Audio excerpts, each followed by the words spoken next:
அனைவருக்கும் அன்பு வணக்கம். Welcome to Devi's delicious kitchen. இன்றைக்கி என்னுடைய சமையல் அறையில் நான் செய்ய போகிறது, இப்பொழுது லாக்டவுன் பீரியடு நடந்துக்கிட்டு இருக்க சமயத்தில் மிகவும் தேவையான, நமக்கு ஆரோக்கியத்திற்கு எதிர்ப்பு சக்தி தரக்கூடிய ஒரு ப்ரிப்பரேஷன். ஒரு மார்னிங் டிஃபன்னு சொல்லலாம், நைட் டின்னர்னு சொல்லலாம். இதை மில்லட் ஆம்லெட் அல்லது மில்லட் வெஜ் ஆம்லெட். வெஜிடேரியன்ஸு இதுக்கு பயன்படுத்திக்கலாம் இந்த முறையை. இது பியூர்லி வெஜிடேரியன் ஆம்லெட்டுன்னு சொல்கிறேனே ஒழிய இது வெஜிடேரியன் தான். இது எதுக்கு நான் உங்களுக்கு செஞ்சு காட்டுறேன்னு சொன்னால், மில்லட் அதாவது சிறு தானியங்கள் என்று சொல்லப்படுகிற மில்லட் உடல் ஆரோக்கியத்துக்கு எவ்வளோ அவசியம் அப்படிங்கிறது நீங்கள் எல்லாம் உணர்ந்திருப்பீங்கன்னு நான் நினைக்கிறேன். ஏன்னா இது இம்யூனிட்டி டெவலப் பண்ணுறதுக்கு சிறுதானியங்கள் ரொம்ப ரொம்ப அவசியம். நம்ம கார்போஹைட்ரேட் உள்ள ரைஸை குறைச்சிட்டு இந்த மாதிரி சிறுதானியங்களில் பயன்படுத்தி நம்ம உணவு ப்ரிப்பேர் பண்ணி சாப்பிட்டோம்னா நமக்கு நிறைய எதிர்ப்பு சக்தி கூடும். நம்ம தைரியமாக நமக்கு இன்ஃபெக்ஷன் ஆகிறது குறைக்கப்படும் அப்படின்னு நம்பலாம். அதனால் சாதாரணமாக இட்லி தோசை சாப்பிட்றத விட இந்த சிறுதானிய மாவை உபயோகப்படுத்தி தோசை சாப்பிட்றதோ இட்லி சாப்பிட்றதோ ரொம்ப நல்லது ஹெல்த்துக்கு. ரெண்டாவது, அதோடு மட்டும் இல்லாமல் நமக்கு நியூட்ரிஷியஸ் என்று சொல்லப்படுகின்ற அனைத்து வைட்டமின்கள் மினரல்கள் எல்லாத்தையும் தரக்கூடிய வெஜிடபிள்ஸ் இங்கே சேர்த்துக்கிறோம். க்ரீன்ஸ் சேர்த்துக்கிறோம், க்ரீன்ஸு. அப்புறம் இஞ்சி, பச்சை மிளகாய் எல்லாமே சேர்த்துக்கிறோம். எல்லாமே இம்யூனிட்டி டெவலப்பர்ஸ் தான். அப்போ இது எல்லாத்தையும் பயன்படுத்தி ஒரு டிஃபன், ஒரு மார்னிங் டிஃபனோ அல்லது நைட் டின்னரோ எது வேணாலும் செஞ்சு அதை நீங்கள் உணவாக சாப்பிட்லாம். அது அப்படியேவும் சாப்பிட்லாம். இதுக்கு எதுவும் சைட் டிஷ் வேணும்னு அவசியம் இல்லை. பட் அவசியம்னா நம்ம சட்னி வச்சு கூட நம்ம சாப்பிட்லாம். அதனால் நான் இன்றைக்கி செய்ய போகிறது ஒரு ஆம்லெட்னு பேர் வச்சுருக்கேன். இது என்னோடய ஓன் ப்ரிப்பரேஷனு, என்னோடய இன்னோவேஷன் இது. அதனால் ஆம்லெட் அப்படின்னு சொன்னால் கொஞ்சம் சாப்பிட்றதுக்கு எல்லாம் ஆர்வப்படுவாங்க. ஆனால் அதே சமயத்தில் சைவ பிரியர்கள் சாப்பிடணுன்னா அவங்க முட்டையெல்லாம் சாப்பிடாதவங்க எவ்வளோ பேர் இருக்காங்க. அப்படிங்கிறதால அது ஆம்லெட் அப்படின்னா கொஞ்சம் விருப்பம் வரும் சாப்பிட்றதுக்குங்கிறது ஒன்று.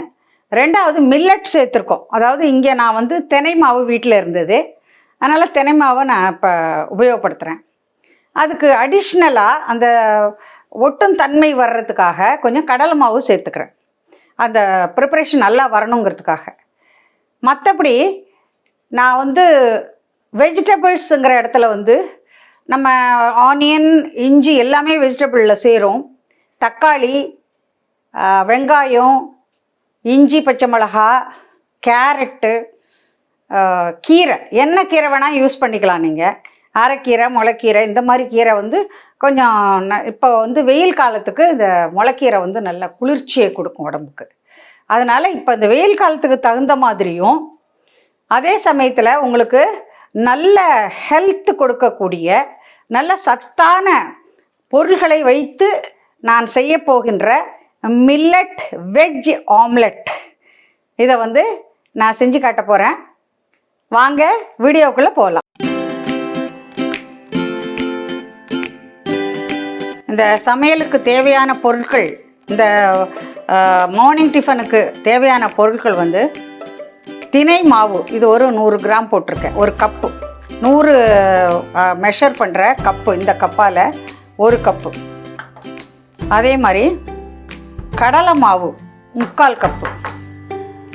இதுதான் மெயின் இந்த இதுக்கு, மில்லட் ஆம்லெட்டுக்கு மெயின் தினை மாவு, கடலை மாவு. அதுக்கு பிறகு தேவையான பொருட்கள் கருவேப்பிலை, க்ரீன்ஸுன்னு சொல்லும்போது கருவேப்பிலை, அப்புறம் முளைக்கீரை, துருவிய கேரட்டு, இதில் ஒரு பெரிய வெங்காயம், 2 பச்சை மிளகா, ஒரு துண்டு இஞ்சி நல்லா சாப் பண்ணி வச்சுருக்கேன். 3மே இதில் இருக்குது. கொத்தமல்லி, இது ஒரு க்ரீனு. அப்புறம் கொஞ்சம் சோடா உப்பு, இது கொஞ்சம் மெதுவாக வர்றதுக்கு, இந்த சாஃப்ட்னஸ் கொடுக்கறதுக்கு. உப்பு, நறுக்கிய தக்காளி, ஏன்னா ஆக்சுவலாக ஆம்லெட்டுக்கு நம்ம இது எல்லாம் போடுவோம். அதனால் முட்டையை தவிர மீதி எல்லாமே யூஸ் பண்ணி பண்ணுறதால இதுக்கு ஆம்லெட்டுன்னு பேர். இப்போ நான் ஆக்சுவல் ப்ரொசீஜர் நான் ஸ்டார்ட் பண்ணுறேன். இது வந்து தினை மாவு 100 கிராம்ஸ் எடுத்திருக்கேன். இதை வந்து ஒரு பவுலில் போட்டுருவோம். அடுத்ததாக ஒரு 75 to 80 கிராம்ஸ் சொல்லலாம். இது வந்து கடலை மாவு.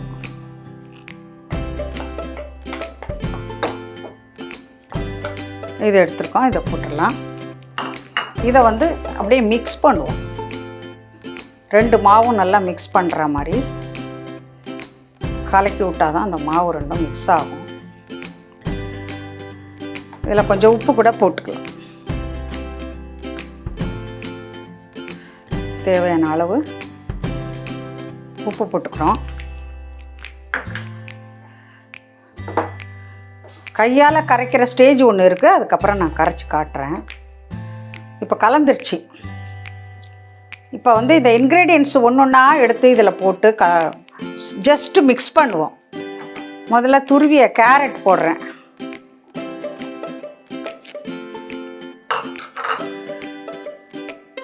இதை மிக்ஸ் பண்ணிக்கிறேன்.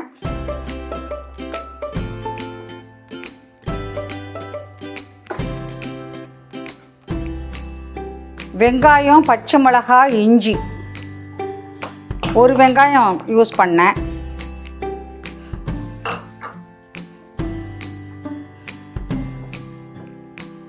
அடுத்தது இதுக்கு நான் நினைக்கிறேன் இன்னும் கொஞ்சம் பெரிய பவுலாக யூஸ் பண்ணிக்கலான்னு நினைக்கிறேன். இதை நான் இப்போ உங்கள்கிட்ட காமிச்சிட்டு அதுக்கப்புறம் I will take another bowl to mix it. இதை போட்டுட்டேன். அடுத்தது தக்காளி போட்டு விட்றேன்.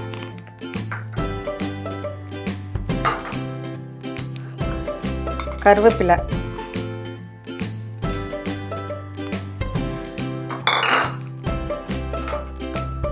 சாப் பண்ண மல்லித்தழை. இப்போ எல்லாம் போட்டாச்சு. இதை வந்து நம்ம மிக்ஸ் பண்ணணும். நான் வேறு ஒரு பாத்திரம் எடுத்து மிக்ஸ் பண்ணிக்கிறேன். இப்போ அந்த பவுலை விட பெரிய பவுல் தேவைப்பட்டதால் இந்த பவுலை எடுத்துக்கிட்டு அதை அப்படியே கொட்டி நல்லா கலக்கிற மாதிரி எல்லாம் மிக்ஸ் பண்ணிடுறேன். இப்போ மிக்ஸ் பண்ணிவிட்டு இதில் கொஞ்சோண்டு சோடா, இப்போ பேக்கிங் சோடா, இந்த சாஃப்ட்னஸ் கொடுக்கறதுக்காக, ரொம்ப இல்லை, ஒரு பிஞ்சு போட்டால் போதும். போட்டுட்டு கொஞ்சம் கொஞ்சமாக தண்ணி ஊற்றி கொஞ்சம் கலக்கணும். முதல்ல காரத்துக்கு நம்ம பச்சை மிளகாய் போட்டிருக்கோம், அதனால் காரத்துக்கு இனிமேல் வேறு ஒன்றும் வேண்டாம்.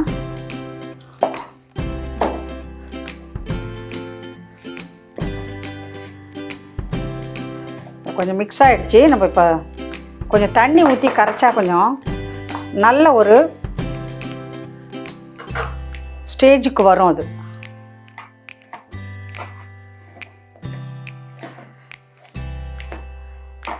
நல்லா கலக்கிறோம். இது எப்படியே கொஞ்சம் கொஞ்சமாக தண்ணி ஊற்றி ரொம்ப ஊற்றிடக்கூடாது. ஒரு இட்லி மாவு பதத்துக்கு முதல்ல கொண்டு வரணும். அதை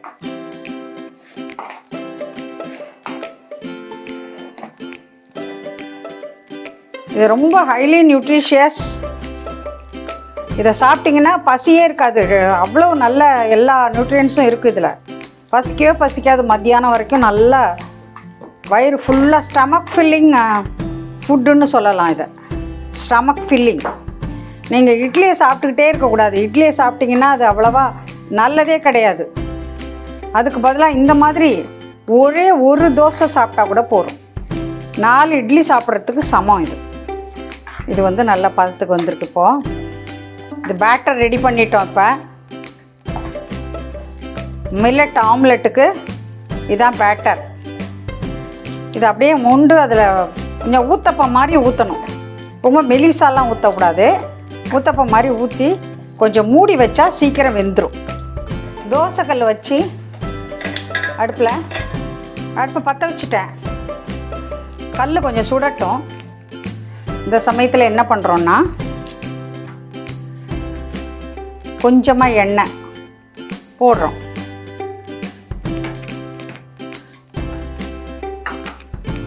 தோசை கல்லை வந்து கொஞ்சமாக எண்ணெய் ஊற்றி வெட் பண்ணிக்கிறோம். வெட் பண்ணிவிட்டு இப்போ சத்தம் கேட்குது பாருங்கள். கொஞ்சம் கூட போட்டு முடிஞ்ச வரைக்கும் ஸ்ப்ரெட் பண்ணுவோம். ரொம்ப வந்து தோசை மாதிரிலாம் கொண்டு போக முடியாது, இழுத்து சுற்ற முடியாது. நம்ம மாவு கொஞ்சம் திக்காக இருக்குது.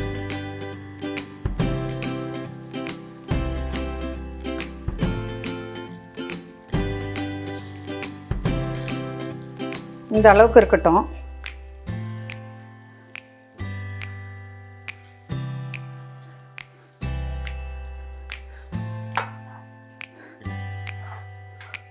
இப்போ இதில் வந்து ஒரு சின்ன ஓட்டை ஒன்று போட்டுக்கிட்டு மீடியத்தில் வைப்போம்.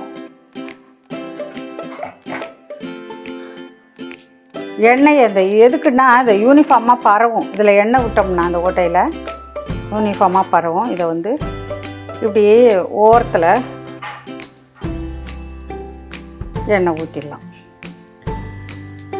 இது வந்து உட் ப்ரெஸ்டு கோகனட் ஆயில் போடுறேன் நான் இப்போது. இல்லை உட் ப்ரெஸ்டு கடலை எண்ணெய் கூட போடலாம் நீங்கள். அதாவது நாட்டு செக்கு கடலை எண்ணெயும் போடலாம். நல்லெண்ணெய் கொஞ்சம் கசப்பாக இருக்கும். அல்ல அதை யூஸ் பண்ணுறவங்க அது வேணாலும் யூஸ் பண்ணலாம். இப்போ நான் தேங்காய் எண்ணெய் போட்டிருக்கேன். இதை வந்து மூடி வச்சா கூட கொஞ்சம் சீக்கிரம் வேகும்.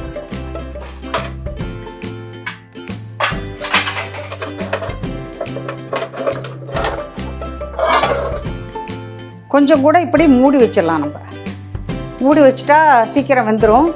இப்போ திருப்பி போட்டு எடுத்துட வேண்டியதுதான், அவ்வளோதான்.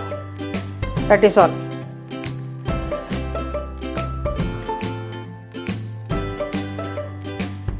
இது வந்து உங்களுக்கு காரம் எல்லாம் இருக்குது. இஞ்சி பச்சை மிளகாய் வெங்காயம் தக்காளி எல்லாம் புளிப்பு சுவை எல்லாமே இருக்குது. இதுக்கு வந்து தனியாக காரம் சட்னி வேணும், அதாவது சைட் டிஷ் வேணும், தொட்டுக்கிறது ஏதாவது வேணும் அப்படின்னு நினச்சிங்கன்னா தேங்காய் சட்னி வெங்காய சட்னி எதுவும் பண்ணிக்கலாம். பட் இதில் எல்லாமே இருக்கிறதால அப்படியே சாப்பிட்றது ரொம்ப நல்லது. அப்படியே சாப்பிட்லாம். சில பேர் இதில் தயிர் தொட்டுக்கிட்டு சாப்பிடுவாங்க. சில பேர் நாட்டு சர்க்கரை, வெள்ளை சர்க்கரை, நாட்டு சர்க்கரை இருக்கு இல்லையா, இந்த ஒயிட் சுகர்லாம் சேர்க்கக்கூடாது, நாட்டு சர்க்கரை சேர்த்து சாப்பிடுவாங்க. இப்போ இதை எடுத்துட்டு பாருங்கள், நல்ல அழகாக வருது.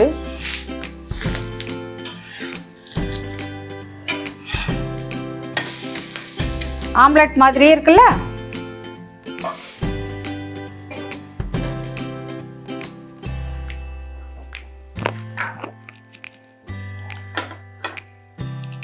Vitamin A, B, C, minerals, multi B12 எல்லாமே இந்த பொருள்களில் இருக்குது. அந்த மில்லட் வந்து எப்போவுமே வந்து ஸ்ட்ரென்த்து கொடுக்கக்கூடியது, உடலுக்கு ஸ்ட்ரென்த்து. கார்போஹைட்ரேட் கம்மியாக இருக்கும். கார்போஹைட்ரேட் நிறைய இருந்தால் தான் உடம்புல பல கோளாறு வர்றதுக்கு காரணம். இதே வெறும் தோசை, இந்த இட்லி மாவு தோசை சாப்பிட்டிங்கன்னா இந்த அளவுக்கு பலன் இருக்காது. அது வந்து உங்களுக்கு உடம்புக்கு வெயிட்டு தான் போடும், தொப்பை போடும். ஆனால் இந்த மாதிரி தோசை அடை அல்லது தோசை செஞ்சு சாப்பிட்டிங்கன்னா வந்து நல்ல ஹெல்த்துக்கும் நல்லது. உங்களுக்கு நிறைய சாப்பிட வேண்டாம், ஒன்று சாப்பிட்டாலே நல்ல ஸ்டமக் ஃபில்லிங்காக இருக்கும். ஏன்னா எல்லாம் வெஜிடபிள்ஸ் எல்லாம் இருக்கிறதால ஸ்டமக் ஃபில்லிங்காக இருக்கும்.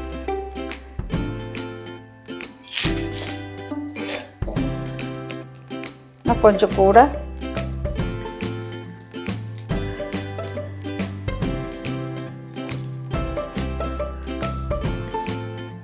நான் வந்து அதுக்கப்புறம் இதை செஞ்சு முடிச்சுட்டு உங்களுக்கு நான் வந்து இதை ஸ்ப்ளிட் பண்ணி போட்டு காட்டுறேன். எவ்வளவு சாஃப்டாக இருக்குது அப்படிங்கிறத நீங்களே பார்க்கலாம்.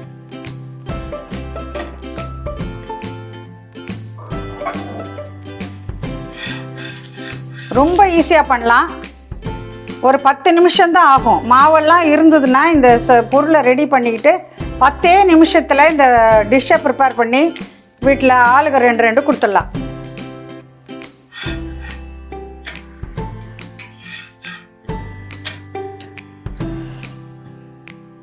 ரொம்ப எண்ணெய் விடணும்னு அவசியம் இல்லை. சில பேர் சொல்லுவாங்க எண்ணெயை நிறைய விடுவீங்க, அது மட்டும் கொலஸ்ட்ரால் இல்லையான்னு கேட்பீங்க. ரொம்பலாம் எண்ணெய் விடணும்னு அவசியம் இல்லை. இந்த இப்போ எடுத்தாச்சு.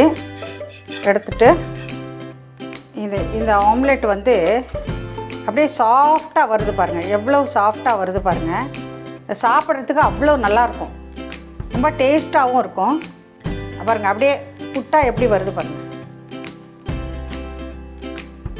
This is the form. Millet omelette ரொம்ப பிரமாதமாக வந்திருக்கு. 10 நிமிஷம்தான் ஆச்சு இதை நான் செய்யறதுக்கு. 4 எடுத்துகிட்டு அதுக்குள்ளே சுட்டு எடுத்துட்டேன். 3 பேர் தாராளமாக சாப்பிட்லாம் இதை. ஏன்னா ஒருத்தருக்கு 1 போதும். நீங்கள் இது மாதிரி செஞ்சு பாருங்கள், ரொம்ப நல்லாயிருக்கும். ஹெல்த்தியான டிஷ்ஷும் கூட. செஞ்சு பார்த்துட்டு எப்படி வந்திருக்குன்னு பார்த்து இதை வந்து எனக்கு லைக் போடுங்க, கமெண்ட் பண்ணுங்கள். இதை வந்து எல்லாருக்கும் ஷேர் பண்ணுங்கள். ஏன்னா இது நியூட்ரிஷியஸ் அது டிஃபனுங்கிறதால எல்லோரும் இதை செஞ்சு பயனடையட்டும். நன்றி, வணக்கம்.